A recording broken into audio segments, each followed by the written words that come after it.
Hello, friends, and thanks for joining me again with my dear friend and teacher, mentor, role model, Oh, um, jeez. except in running, um, uh, Tomei Schnitzius. Yeah. Um, Tomei has had a rather sad experience in his life since we've last met, and he may want to share a bit about that in today's topic. I'll let him introduce it and take it from here. So Okay. Tomei, please. Thanks. Hi, everybody. How we doing today? Hopefully, everybody's feeling well and safe and balanced and so on. The topic today, or what we're going to talk about, is something that's probably the line would be hits home. Is about going home. You've heard about this quite a few times from a lot of people. I can't wait to get home, or I want to go home, and it has a lot of various meanings uh, based upon the situations you're talking about. And we're going to be talking about going home spiritually, going home metaphysically, going home uh, into your heart. And if we were to take it right to the end of what going home might mean spiritually, we would say to ourselves, in some sense, that we're going home to the Father, we're going home to Source, we're going home where our soul came from. And we all wish to go home to that because our understanding, and I would say there's probably a spark within your soul or spark within your heart space that gives you that feeling of home being something different than going home physically to your house or where you were born or to where your family lived or that sort of thing, or going back to a country that you were born in, and the feelings of the community and so on. Those are all going home in a third dimensional sense. But what we're talking about tonight is really about going home to source, going home to where you came from. So that has kind of a special word connected to it, and that word is remembering. In any one of these podcasts that we've come together on, Bill and I, and sharing with you various knowledge and wisdom of the ages and from ascended masters and so on and so forth. All we're trying to do is to assist you to remember that you already have this knowledge within you. There's a remembering aspect to it.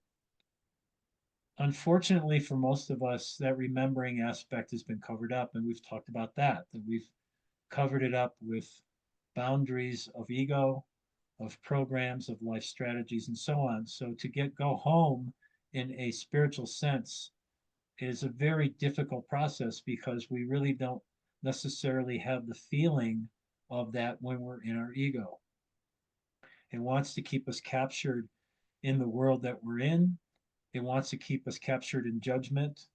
It wants us to keep us captured in the idea or even ideal that we are less than and not worthy. Therefore, we have no business to even think that we can go home to source because we could never say step foot into that kind of energetic realm because we're just not worthy to. Yet you hold the spark of the divine within you. And so you're just as apt to go there as anyone else. So going home takes a lot of work. We have moments in our journey where we have kind of out of body experiences, you might say, where we might be in nature. Um, there might be a car accident. You've heard about these before, where mother and her son get a car accident.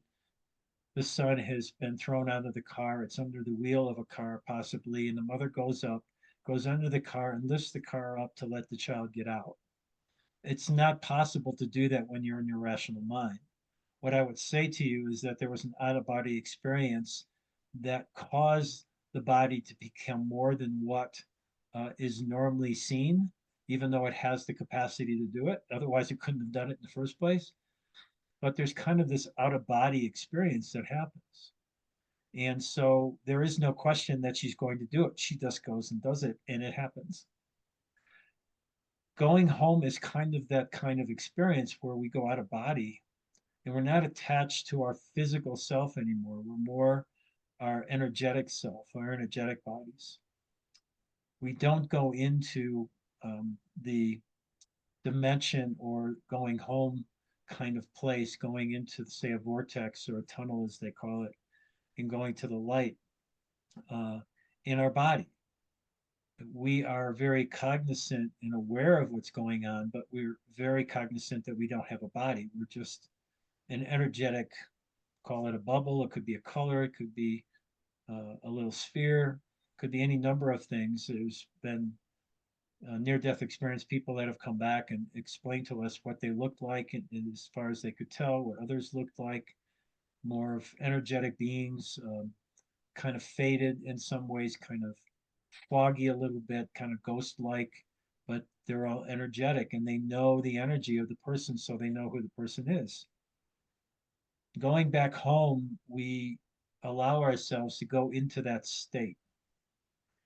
And when we go into that state, we have it's kind of like when some people in sports they go into the zone and everything drops away around them and they're right in the zone of, say, playing basketball, playing golf, or skiing, or running, or any number of sports that some of us have played, or even walking in nature.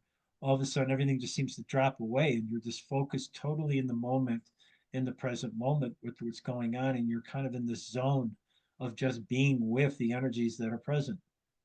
That's what going home feels like. Only it's, if you could expand it a million times, because they say the light is beyond magnificent, it's beyond anything that they can even put words to.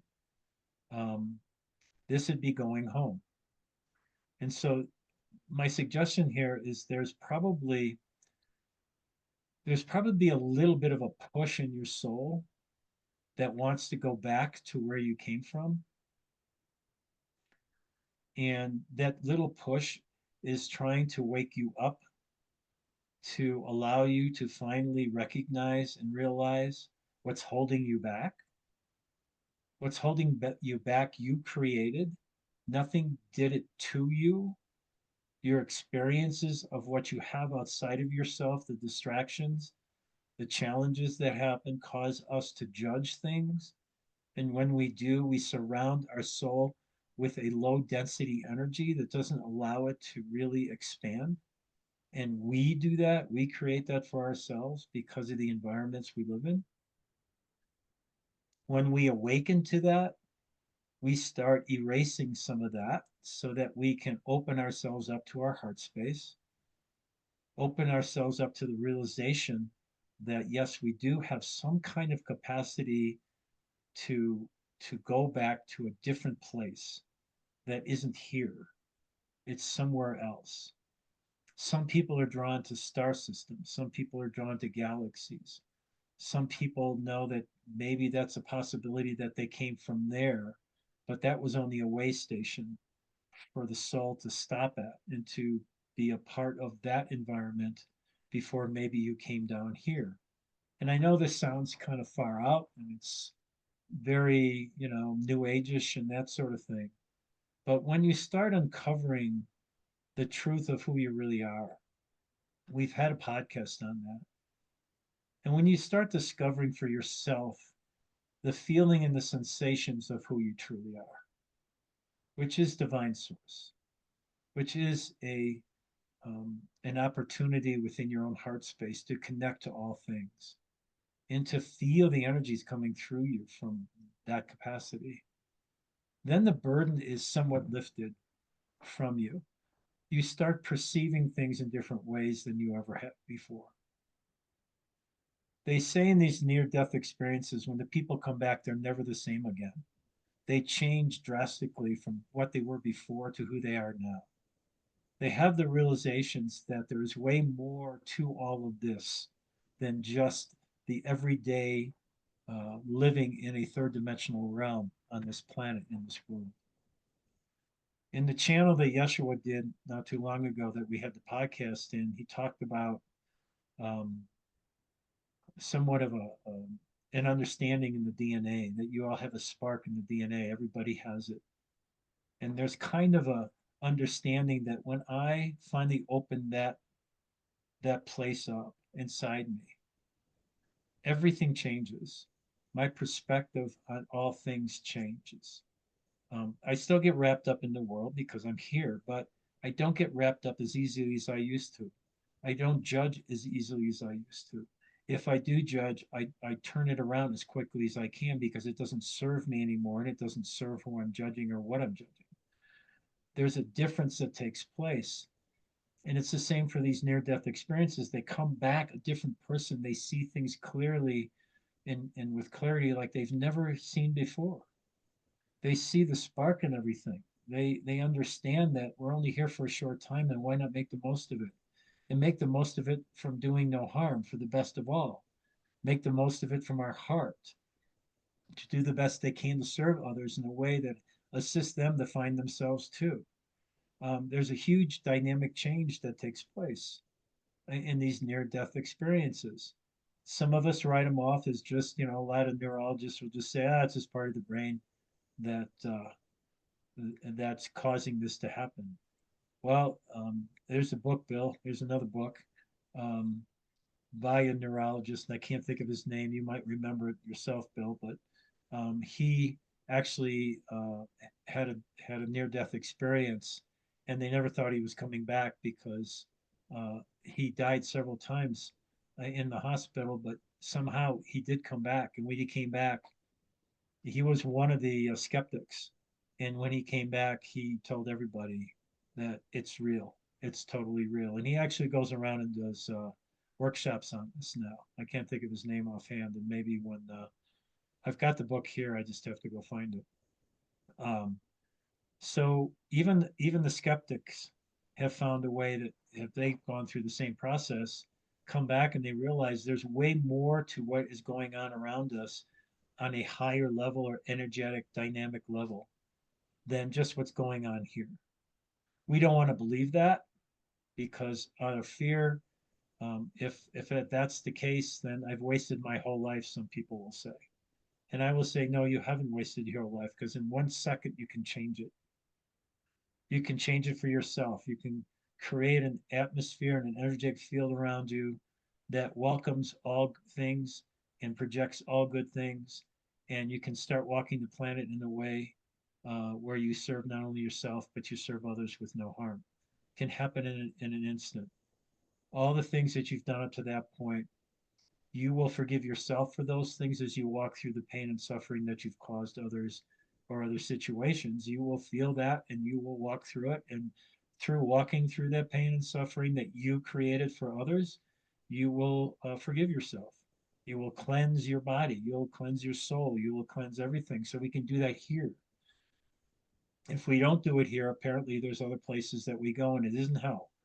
Um, So hell really doesn't exist. I would suggest the only hell is where we are right now, and our own ego trying to keep us here in that way of looking at this place instead of looking at it as a divine essence, just like we are.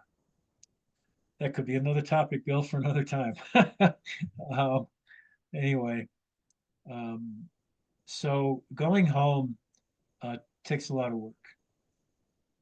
It's not just a choice to make and then say, okay, I'm just going to go home.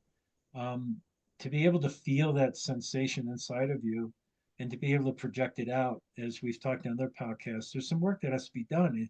There's some veils that have to be lifted that you've covered up your soul with that will not allow you energetically to let that out. And because you've created it so strongly in yourself, you're the only one that can release it. And we know again that to release it, there are emotions that are attached to it that we have to walk through. And once we do energetically with those emotions, um, then we're able to release those veils and begin the process of sensing and feeling and recognizing ourselves is a higher being as opposed to just this density that we feel we're in right now. Um, maybe I'll take a break here, Bill, if there's anything that you want to ask or questions that you might have at this point. If not, I can keep going. Thank you. I have had at least two very, very different kinds of going home experiences. Um, one of them was with you, and another was in shamanic work that I was doing in the desert. Um, the one that you're more familiar with was one that I'm going to say that my conscious self was unaware of. It may have been that I was just at that point, it was in a meditation practice, um, just surrendering to whatever might happen. Okay, whatever might happen. And I found myself in what we were calling at the time the sacred space in my heart. Okay, that absolutely sacred space. And what I had encountered there in a previous meditation with you is something that if we could think of it as a nautilus shell, all right, that's cut in half so we can see the individual chambers in the cell. Well, this ammonite or nautilus shell is lying there on the ground, and each cell is defined by what I would call copper or bronze walls, divisions. And what I had experienced before is that, yeah, this is sort of the pathway of my soul, because on the walls of each of these were recorded the Akashic records of that lifetime. So each cell within this structure was a lifetime for me, is how I had understood it when I first encountered it, and the experience came and the awareness came. Well, on the day that we were doing a meditation, I totally surrendered. And as I did so, I witnessed I'm going to call it the story of my life, the mechanism there.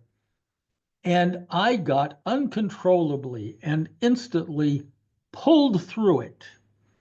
And the pulling through was like going through the entire spiral, just, and I was projected out into space and was just tumbling and turning and disoriented and everything else there, but was trying to do my scuba diving, stay calm and get your bearings, etc. And that was beginning to happen for me. And the next thing I knew, you were over me shouting in my ear, come back, come back, come back. And I, quote, woke up out of the meditation and out of that experience. I wasn't experiencing fear, but I was clearly seeking to find my bearings and getting an orientation to where I was in this dimensionless void. I mean, there wasn't an up, there wasn't a down, there wasn't a back, there wasn't a forth. It was just, I was suspended there, kind of tumbling and turning and trying to kind of like just get my bearings, etc. So that was absolutely different than what happened for me out in the desert, and I'd rather just focus on that one because it was a going home experience as you perceived it, if I remember correctly. Yeah, and the thing is um, we almost, just so the audience knows, some people don't come back. And so it's very important to be with somebody if you're going to attempt to do something like this, somebody that is well versed in feeling and sensing energies, so they know the safety um, uh, mechanism, let's just say, of what it feels like, and to make sure that the person isn't going to leave and not be able to come back, because in some cases the body is still there and alive, but the person isn't there anymore because they've lost their bearings. And so you have to be prepared to do this in some respect. Like I said, you have to do the work. And if you haven't done the work completely to where you can have experiences like what Bill's talking about, but know how to come back from it, um, then you have to be careful with this. It's not something to play around with. In the metaphysical schools, mystery schools in the past, they would have a special room for this, but there would be two masters up, in that room that would be with you to make sure you're safe and you don't just take off and not come back, because that would be harming yourself actually, because that eliminates your journey here, because you can't come back. And so it's very important to make sure you have somebody that's with you when you do something like that. There is there is the near death experiences, of course, that we all hear about, read about, um, where it's usually an accident of some kind, operation possibly, that goes wrong, um, some kind of accident or something like that, where all of a sudden the person is automatically just gone. They didn't choose to be gone. They are gone because their body is stopping to function. And so then they leave their body and they're very cognizant of where they're going. In today's medical community, my understanding is they're giving you anesthesia that won't allow you to do that. And I don't know how they can't, you know. I think if somebody's going to have a near death experience, it's not going to matter what kind of anesthesia they have. Um, so we want to be careful in how we progress into these things and make sure that we have a safety, uh, energetic safety around everything that's going on. Um, but the feeling of going home is similar to that, only you really are not trying to grasp, um, the up and down. It's like you're going in a vortex, but it's like you're in control of going in the vortex. There isn't this sense of like you don't know what's going on and you're just kind of tumbling, like Bill was saying. You're pretty much just going forward. It's almost like you're walking forward. And you're not walking because you're not in your body anymore, but you're just going forward, getting closer and closer to the light. And as you get closer to the light, one of the things Yeshua has shared is that that light is source, yet it's you. So that light that you're coming towards is you as the divine essence. And that's the light you're actually holding inside of yourself. So you have gotten an opportunity in that moment to experience fully who you truly are inside in your heart space. And now let's say the game is over, because when you come back, if you do come back, you will be different from that point forward. You realize that you hold within you the gift to serve others in a way that you couldn't have done before, because everything was done out of the mind, it wasn't done out of the heart. So going home is an opportunity for us. We can go home. Um, we can experience it in various different ways. We can experience it momentarily in a meditation that's controlled. If you're in a meditation where you're going further, you should probably feel a sense or a voice that comes in and almost tells you not to go any further. Um, so you have to be careful at how far you're going to go at this point, because if there isn't somebody there to assist you, it might be very difficult for you to come back. And so I'm not trying to scare everybody. I'm just trying to propose a understanding that You're not supposed to play with this stuff. It's like every night you go to bed, you're going to do meditation to leave this place. That's not what this is about. You can feel your own essence by continually to work on releasing all the shadow elements of what you've created to finally get to the essence of who you are. You'll never feel it 100% while you're here. It's not possible.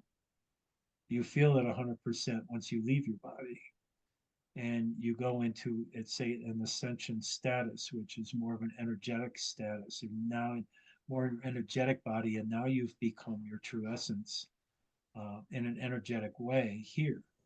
It's kind of what Yeshua did, it's what Buddha did, it's what various other masters that have been here for a long time have been able to accomplish, is to ascend. And most people think they ascended going away. No, they ascended here. As you know, if some of you have listened to the Yeshua channel, he was here 600 years. That's not what we've been told. We've been told that he left right away in some cases. We've also been told he was here 40 years. Um, he was here in every kind of capacity you can think of, because in his ascension status, nobody really saw him. He was energetically here for a long time, walking the planet to assist still in ways that we can't even comprehend. We have the same opportunity to do that, but we must release all those energies in the veil that we're holding on to that are very dense energies. And we have to release them through our emotions. I heard something the other day I thought was really interesting. Emotions, energy, electron, motion. Electron motion, emotions. To think that there's a motion going on, and the emotion can be slow, it can be fast. We know in ourselves the stresses that we have can sometimes be really dense and heavy, and sometimes we feel really light and we feel this energy going faster. Um, I love the way it was said, and I also love the fact that we can look at those emotions. I've talked before about there's ego emotions and there's heart emotions. And so, Bill, and I'll explain this, hopefully this will make sense to a lot of people. Bill, in presenting me today, said that I had just gone through something that was really difficult. I had to assist my 13-year-old dog in passing away. And this happened about a week ago. And it was very, very difficult. Obviously, I do, as Bill says, I do a lot of running, and Jerry would run with me every single day if I was here. Of course, if I was traveling or something, no. But for the most part, over that 13 years, we pretty much ran every day together. So you can imagine the bond that was created between the two of us. We had experienced running with a moose right next to us, believe it or not. Jerry had run with moose. She had been around a female moose with her calves, and the female didn't do anything. We just sat there, talked to it, looked at the calves, and went by. There was this sense of energy that Jerry had that was very soft and welcoming and comforting. I'd have sessions here with people, and she would sit right next to me and stare and be with the people that were sitting in the chair across from me on the floor, providing them a sense of welcoming and comfort. It would actually get up off the floor and walk over to them and lick them in the face when they were crying, because she thought they needed some comfort. This is the kind of dog she was. Never growled, never was angry. So she got to the point where she couldn't really run too much anymore. Her legs were gone for the most part. We still enjoyed running in the snow because it was easier on her. She was losing a lot of weight all of a sudden and got very thin, and was really having a difficult time. So it was time for me to face the fact that I'm going to have to put her down. And you can imagine it's probably one of the hardest things anybody else has done too, is to put their animals down. So the day came, uh, and as the doc came, who was just absolutely wonderful, gave her the 3 shots. And after they gave her the second shot, she was really gone. I mean, she hadn't passed away yet, but she was pretty much gone. The doc said she could still hear me. So I just laid with her on top of her and I cried profusely. I cried in the depth of, I haven't cried like that in a long time.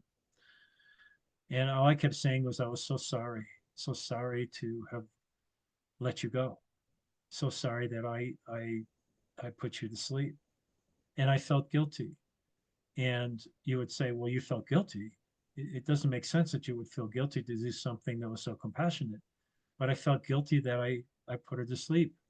And and I came to realize that it wasn't the feeling of guilt that we have when we do something with somebody and they say, well, you shouldn't have done that to me. And so then you feel guilty that you did something that somebody didn't want you to do to them and you didn't know it, but you feel guilty anyway. That's ego guilt. That's a feeling of I'm not good enough. I did something they didn't want me to do, and I didn't know they didn't want me to do it. So I can do it better next time. That's a low density ego guilt. This guilt was from the heart. I could feel this guilt, the depth of this guilt in my heart. And it was so sad that that's the feeling I had. And it only lasted for a few days, but it was there and I let myself feel it. And that was more a guilt feeling emotion from the heart because it was compassionate. The guilt over here was because of doing something that I did that I feel guilty of because I wasn't good enough. That's a totally different way of feeling guilty. One is very dense and low frequency, and one is high frequency from the heart. The same emotions that are in the ego are in the heart. The vibration of those emotions are totally different. And so the emotion in the ego is one of judgment and capture and keeps you in the circle of feeling less than and feeling depressed or not good enough, that sort of thing. The feelings in the heart are truly experiential. They're just there to be felt. And if you feel them in a deep way, your heart almost sings to you. It almost allows you to be more in depth with it from a place of strength and compassion as opposed to a place of judgment. And you can feel the difference between the two. So I know we're talking about going home. Well, going home, it's not possible for you to go home to where we're talking about today in feeling in these low densities, feelings and emotions. Those have to be let go of. If I can feel truly in my heart in the depth of these emotions, it's giving me a chance to sense what it's like for source to truly feel the depth of feeling that is available to us in a higher frequency than a lower frequency. Because we come from source, and sources we can't even explain it, of course. That's why it is called source. You can put some names to it if you want to call it God or universe or whatever, but the point is that we can't explain it. There are no words that says what that is. The I am that, it's we don't know, but we do know that it's a very high frequency because as we step down in our soul from the monads that are created, the upper beings that are created, there's various levels of beingness that come down to where we're at here. Some of them call them densities or dimensions. So there are other densities and other dimensions. The scientists have shown us that there are. So as we come down, we go to a lower densities, we go up, we go to a higher. And so a higher frequency.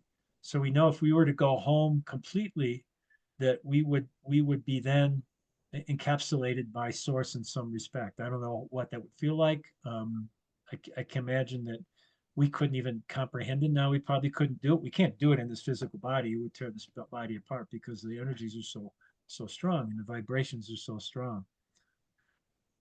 So I guess tonight the the biggest thing I can share with you is what I first came up with in the beginning of this, and that's the remembering. To remember in any given situation that you are placing yourself in, any judgments that come about, for instance, or any choices that you're making, any experiences and letting go experiences, and the awarenesses that you have from a day to day, is to always, always, always remember where you came from and who you truly are. It's to remember you are divine essence, and that at some point you will be going home. But I'm guessing it's probably a billion years from now, or how many experiences we have to go and levels we have to walk through before we actually go to that place. Um, we can experience those things. Um, I think our ascended masters and master that have walked this planet have shown us what it's like in some respect, because they have shown us the energies they're in, the gifts they walk around in, and the heart that they have is so profound, and how they uh, use their words in ways that are coming from the heart as opposed from the mind. So we have these little bits of feeling home every once in a while, and it's to always remember we have the opportunity to do it, and to remember who we truly are, and to keep continuing to do the work, um, and to know that in an atmosphere, in an energetic realm of Billy, got to help me here. I'm forgetting the word of scientifically quantum. In the quantum world, there is no time. There's absolutely no time. The only time that is what we've created here. And I shared with Bill before we started that I believe that would be a subject that we could really dive into, would be time.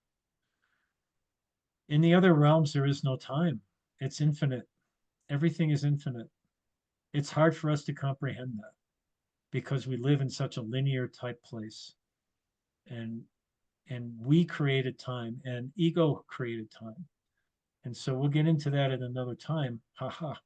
Um, but at this point, to understand and what we're walking through right now in our political arena, what we're walking through in a global arena, what we're going through in a community, what we're going through personally, all has an opportunity to help us rise above what's going on and be with it in a way where we can be compassionate and serve each other in a way that is an understanding from the heart, not something that has to be defined. Kind of the us versus them, or if you're not with us, you're against us type of mentality, which is so prevalent now in the world itself. It's not just here, it's everywhere. Um, but as I've traveled around the world in a very short time, what I have found is the common people in all these countries are very loving and very open. And it seems to be the governments are the ones that are trying to control everything, and the people are just really beautiful and wonderful and open and giving. And so I'm going to continue to travel to find new ways to being with people. That's my whole reason to travel. And I'll be coming home here to my house every once in a while. I'll be coming back home to United States. I'll be coming back home to Colorado. I guess, we could look at all these different things as home, but our real home is actually inside our heart in our sacred space. And that's where it really lies. So, Bill, Yeah, yeah, any other thank you. thoughts or questions? Well, yeah, I would like to come back to the experience I had for just a moment, because as you did, as I remember, you did the debriefing about what literally archangels stepped into the process to assist Yeah, you. yeah, Yeah, and they revealed that he wanted to go home. yeah. Okay. Now, so my question is, why would a soul, if a soul is sort of an infinite fractal of source, that is, it's embellished Yeah, with, okay, all of the universal everything of source itself. it's infinite itself. Yeah. Yeah. What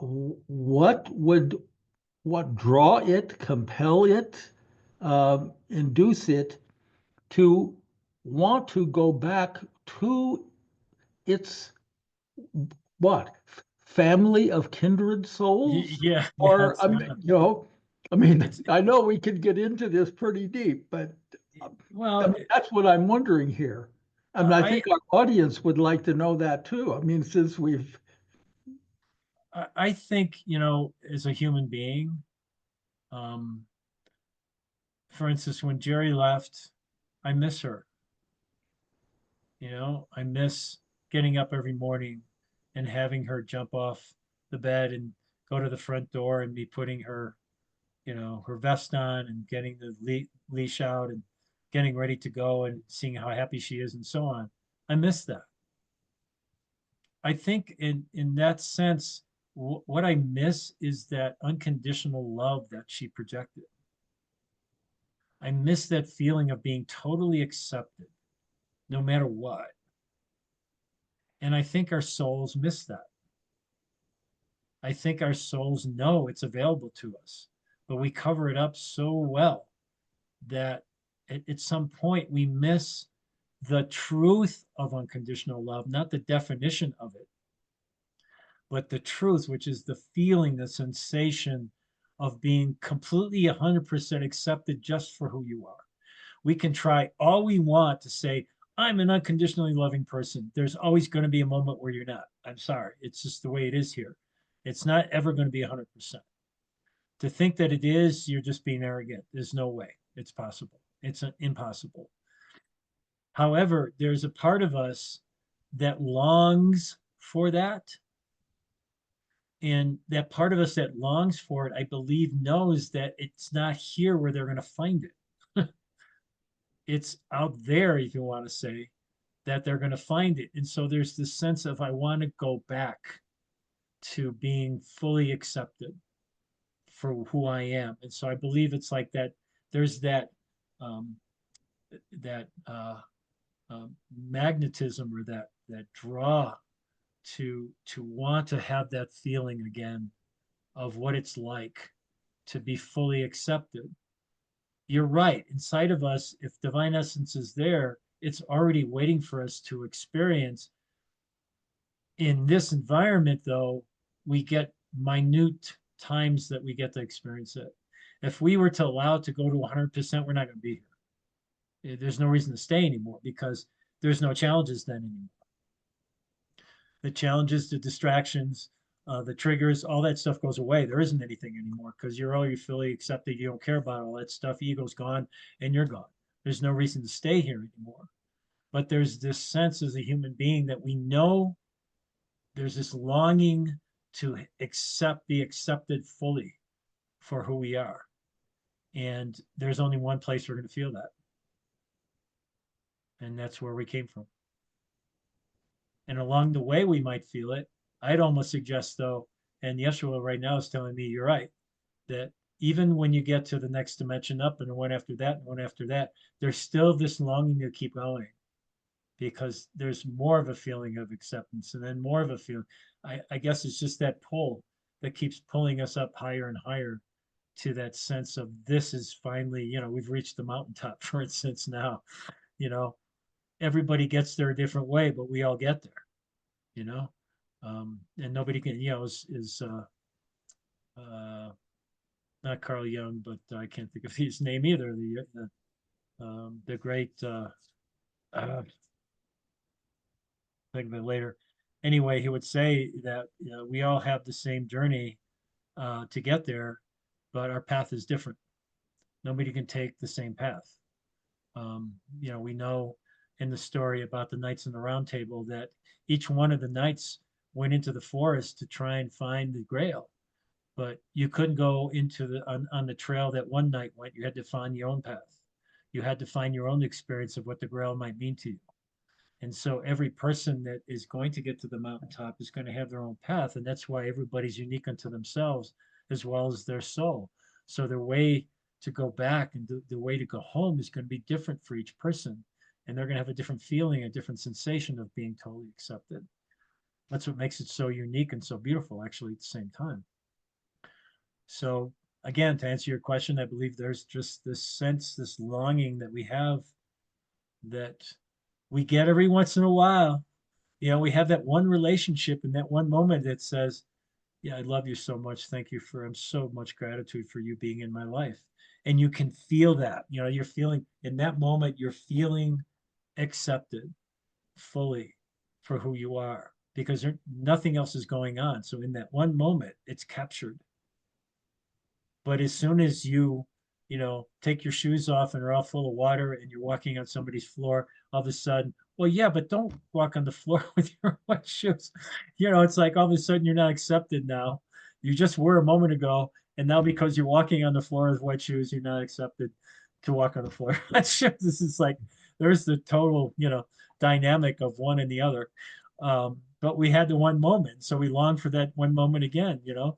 Can we just go back to what you were saying to me a moment ago? You know, can we just stay in that? That was really, really wonderful.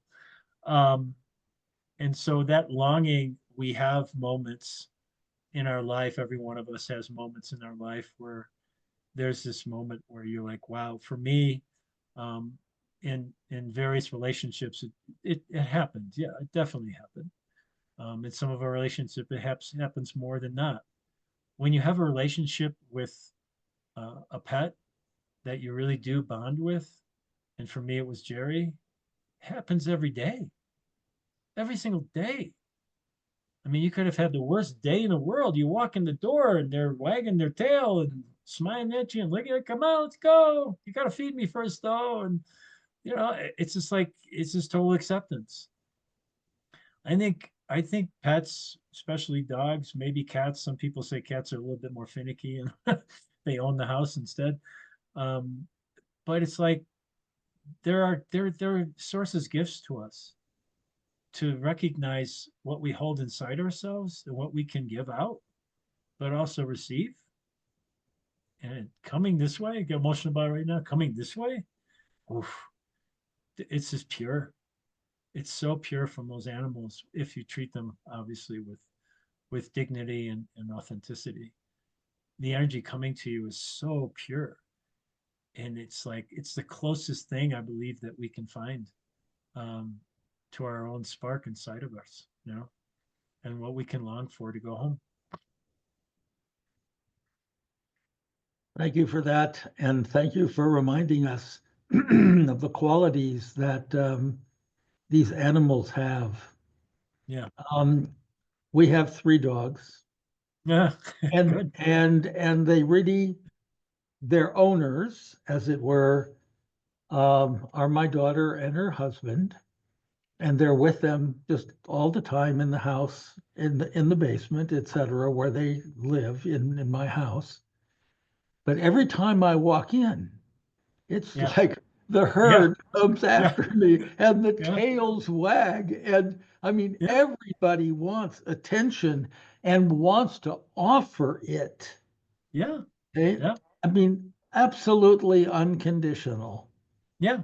Totally. And it gives us a gift of feeling what it's like, you know, and so I think all human beings wish that in their life. I don't care who you are. I don't care what you've done, how maybe mean you were to other people or what you've done in your lifetime. Um, there's a part of you that still longs for that kind of acceptance, not a fictitious acceptance or a defined acceptance, but a true heartfelt feeling of true acceptance in your heart. And it's hard to find, you know, to sustain, if you will, just because of what we walk through in our own journey. But then we get gifts like these animals that they don't have to walk our journey. They just want to be here to be loving and want to be by you, and that's it. They don't judge you at all in any way. Um, so it's quite a gift. Yeah, quite a gift.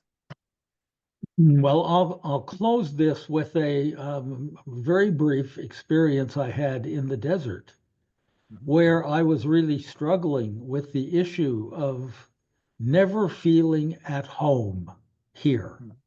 Okay.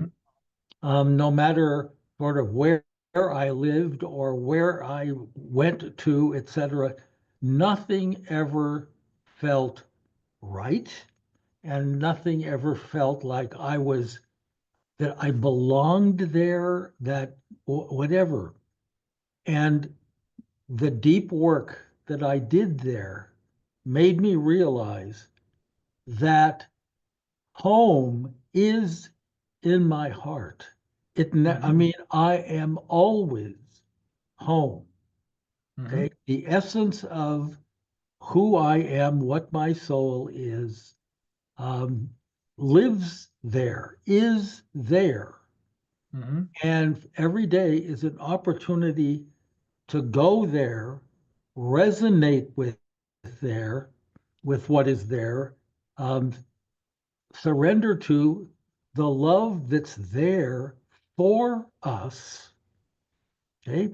We just sort of have to get our egos and our minds out of the way, and accept the depth of what that is. Yeah. Yep. And that's the trick. That's the journey.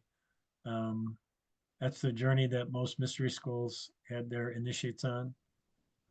It's the journey we all face even today.